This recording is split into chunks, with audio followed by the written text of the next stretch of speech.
നമസ്കാരം. ദൂരദർശൻ കേന്ദ്രം തിരുവനന്തപുരം. ബദിനക്കുള്ള വാർത്തകൾ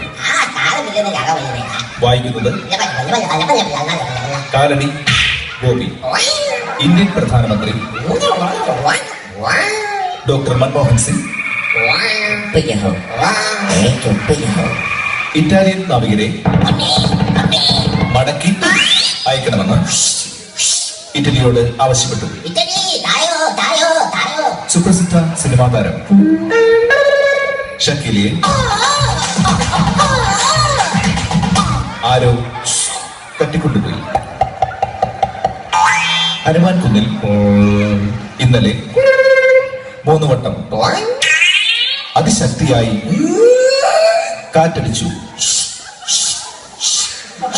പെൺവാണിഭ കേസിൽ പല പ്രമുഖരുടെയും കറുത്ത കരങ്ങൾ ഉണ്ടെന്ന് സംശയിക്കുന്നു. ഇന്നലെ നടന്ന വള്ളംകളി മത്സരത്തിൽ കാവാലം ചുണ്ടൻ 1ാം സ്ഥാനം നേടി. മുഖ്യമന്ത്രി ശ്രീ ഉമ്മൻചാണ്ടി കേരളത്തിലെ മലമ്പ്രദേശങ്ങൾ സന്ദർശിച്ചു.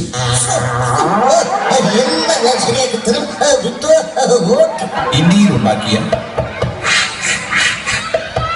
മുങ്ങിക്കപ്പൽ മുങ്ങിയിട്ട് ഇതുവരെയും പൊങ്ങിയില്ല. കാശ്മീരിൽ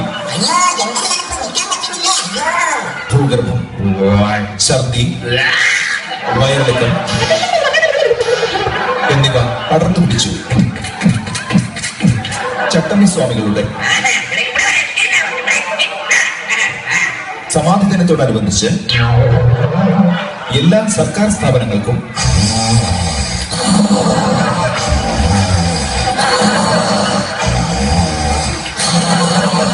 അവധിയായിരിക്കും.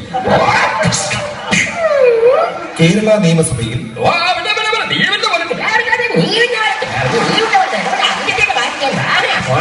ഇന്നലെ MLA-മാർ കാലുമാറ്റവും ഇറങ്ങിപ്പോക്കും നടത്തി.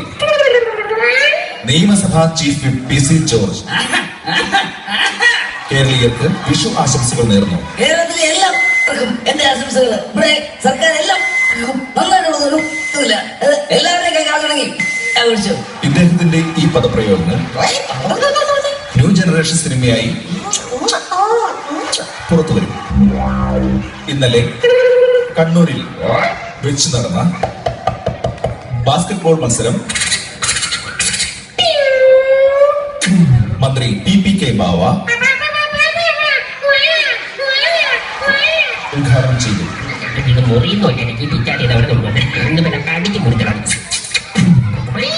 പ്രശസ്ത എഴുത്തുകാരൻ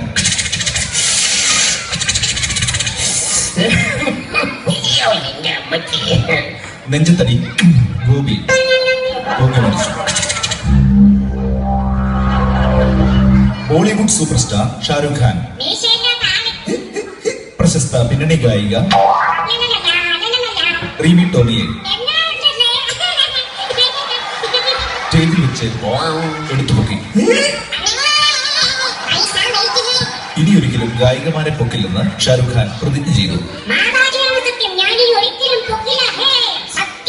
പ്രതിപക്ഷ നേതാവ് VS അച്യുതാനന്ദൻ മുല്ലപ്പെരിയാർ പ്രശ്നത്തിൽ 3 മുക്ക് ജംഗ്ഷനിൽ ആഞ്ഞടിച്ച് സംസാരിച്ചു.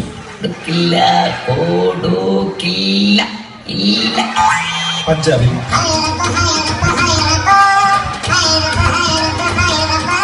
സിഖ് തീവ്രവാദികൾ അഴിഞ്ഞാട്ടം തുടരുന്നു.